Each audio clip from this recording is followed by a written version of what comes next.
Zereka nkyogere mu lujjudde sijja kulinda basekerere ebyomukwano bitamye mbikoye no baby nze buli gwenfuna ati breaka nze ne love bagitamiza bano bantu nga balina kye bannanga gwe naye kiki kye munnanga naye lwaki yeah man WB Juma Waswa Balunwa eno penny ne malangi kwata wenti wepaba eno penny ne malangi nyweza wepaba jagala nnyo nange mbeerewo mulonde obuyimba bonna tubumanyi bulungi nnyo naye nga maziga meerere eri omuvubuka amanyikiddwa nga Juma Waswa Balunwa. Olunaku lwabadde lwaggulu poliisi yamukutte nga nsasa geeva kuki Juma Waswa Balunwa baganye okubeera nga ayitamu mu kasengejja kaabo abagenda okubeera nga beesimbawo ku mubs oba okitegedde bulungi. Bulijjo zonna ennyimba ze tuwulira kampeyini ezigenda mu maaso nga beetegekera kubeera nga kampeyini ezadde azitandika. Ate kampeyini ezadde azitandika omuntu omaze oyita mu kasengejja akakukkiriza okubeera nga weesimbawo ku mubs. Kati akasengejja kaneeno kaaganye Juma Waswa Balunwa okubeera nga yeesimbawo nga bawa nsonga ki? Ensonga gye bali mu kubeera nga bagamba mbu Juma Waswa Balunwa alina retake. Retake kyeki? Retake omuntu abeera agudde kati kankiteeke ku level y'abakiwugo oba tewagendako ku university oba institute. Oyinza kitegeera nga primary secondary baziyita subjects. Wogwa ku university subject yonna gye bayita retake. Ate ku university tosobola kubeera ng'ograduating nga ekiri final ng'olina retake yonna. Buli yenna gulaba graduating manya tewaliwo subject n'emu gye yagudde. So Juma Waswa Balunwa alina course unit gy'alina mu retake. Amakulu mu kyo alina okumala okuddamu okubeera ng'akola subject eyo oba course unit eyo asobole okubeera ng'agiyita retake eyo ebeere ng'eri cancelled oba ebeere ng'evaawo. Kubanga tosobola proceeding na graduation yonna oba kumaliriza university ng'olina retake yonna. Kati nno Juma Waswa Balunwa alina retake. Okusinza akakiiko kano akasunsula abantu abagenda okwesimbawo ku mobs baga nti kayinza nominating good president yali aguddeko. Retake eyo either agifuna agudde yabikola n'abigwa oba nga alina by'ataakola oba nga kyonna kye kiri as long as kikuleetera okubeera nga ofuna retake oba nga tewagikolerako dda kwegamba kyonna kye kiri as long as esigala retake. Juma Waswa Balunwa batyo ne bamugaana okubeera nga bamunominatinga. Poliisi yamukutteko abaana ne bagezaako okubeera nga beekalakasa naye okusinza ku information gye nfuna Juma Waswa Balunwa bw'agenza okuwungera olunaku olw'eggulu nga bamutadde naye yeno ensasa ge eyabaddewo ku Juma Waswa Balunwa neera nga amaziga meereere eri bonna abawagizi ba Juma Waswa Balunwa. Kambe kutuuleko byonna osobole okubeera nga obirabirako naye nga sinabeera nga mbikuteako kankusaba mbe subscribing nga nokosa Max Media tojja kubeera nga missinga updates naddala nga zino. Still nkujjukize nti olunaku olwaleero tugenda beera awo Makerere University nga kutuusaako Mufti Mek kyatuleetedde wano mu ggwanga erya Uganda. Agenda beera awo Makerere University okuyingira kwa bwereere kyokka ate olunaku olw'enkya agenda beera ne conference endala naye y'okuyingira kugenda beera kwa ssente. Oli wa ddembe okugenda yonna gy'oyagala naddala gwe Omuyisiraamu anyumirwa enjiri ya Mufti Mek n'oba toli Muyisiraamu ng'oli mulokole naye ng'ebigambo bya Katonda obyagala osobola oyitira yawe Makerere grounds ojasobola bulungi nnyo okubeera nga obikwasaganya gy'ebino ebyabaddewo. Maze ebyabwe oza mubalaba oli yakute spray n'agikuba omwana mu maaso n'afaanda ono yennyini ono afaane musinguzi yakute spray n'agikuba omwana mu maaso. Baabo this is a government institution naye kati yafuuse military barracks. Military barracks actually n'emmotoka ndoza muziraba zizeeyo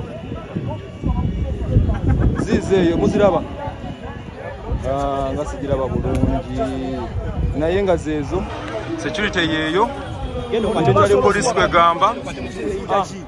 And now they are telling students, they are convincing students to go outside the campus. What's going to happen there? WB Juma Waswa Balunwa WB Juma Waswa Balunwa chiribeera muggulu kyuli bakulonda Balunwa chiribeera muggulu kuli bakulonda Balunwa eno penny ne malangi kwata bwe papa eno penny ne malangi kwata bwe papa tugenda kulonda Balunwa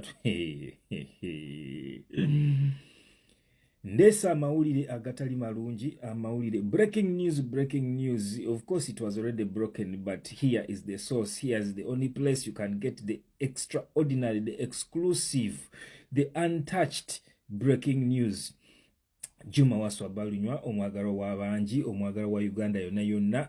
Yes, President wa Uganda universities zonna amanyikiddwa Juma Waswa Balunwa JWB tanominatingidwa. Embwaza moves ezikola ku electoral commission yaabwe zifailinze okumunominatinga olw'ensonga zino amanga oba olw'ensonga eno.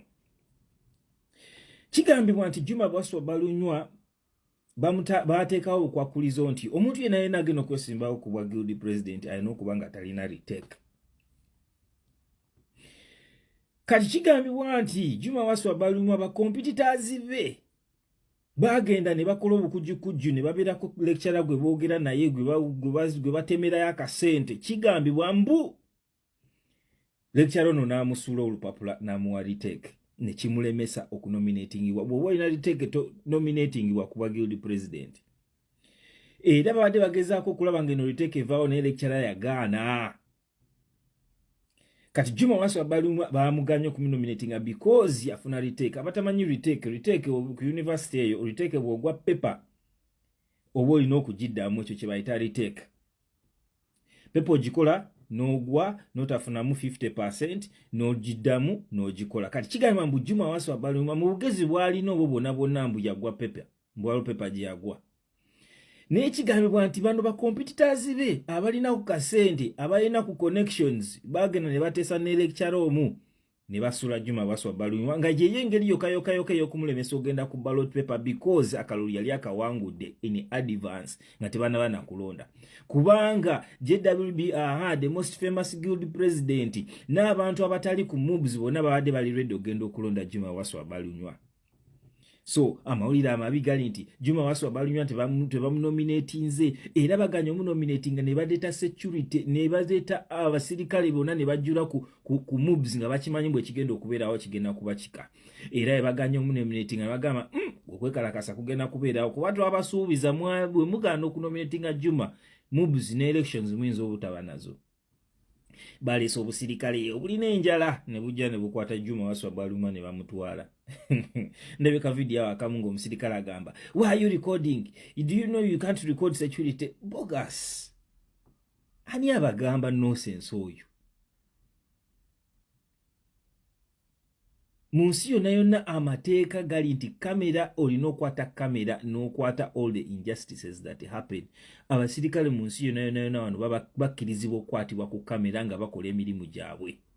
Ani agamba mbu you're not supposed to catch security while they're doing their work. Security mulina okukwatibwa ku kamera because abantu balina kyovola bannamwe abasirikale mubeera ne kamera zammwe because mulina okubeera ne accountability. Kyovola abasirikale bateekako zi kamera so that mukwata video coverage ebintu bye mukola okupreventinga obutatwalira amateeka mu ngalo. Abasirikale temulina twalira amateeka mu ngalo, mulina okugoberera etteeka. Kyovola ba kamera erina okubeera nga okozesebwa, bakukkiriza okozesa kamera yo ng'okwata omusirikale yenna oba nga akola emirimu gye olina okumukwata ku kamera. So basirikale mwe mulina okusomesebwa. Tewali teeka ligaana muntu kukwata ku kamera, kukwata ng'okola emirimu gyo. Bw'oba ogikola mu bukyamu balina okukwata, tulina okufuna evidence. Kyovola namwe mulina abantu abakwata kamera abasirikale nga mukola emirimu gyammwe because namwe mwetaaga evidence as ekitongole kya police. So ezo ze highlights zendabye mu kuwamba kwa Juma Waswa Balunwa bamukutte bamutute mu kkomera. Naye nga Juma Waswa Balunwa talondeddwa era akalulu akavuddemu kuba tebamutadde ku ballot paper. Ago ge mawulire amabi. Uganda mulibeerako ddi awo ne mukola ebintu ku mazima, ne mukola ebintu mu ngeri gye birina okukolebwamu. Tewali. Era lwakuba baalaba nti ono threat ne basalawo ne bamuyiyayiyayiyawo buuyo baamusudde. Buuyo baamusudde kuba mu nsi yaffe tewali mazima, tewalibeerawo mazima. Ensi yayonooneka. Dead. Gone. Juma Waswa Balunwa gitekeyo, gijeyo agenze.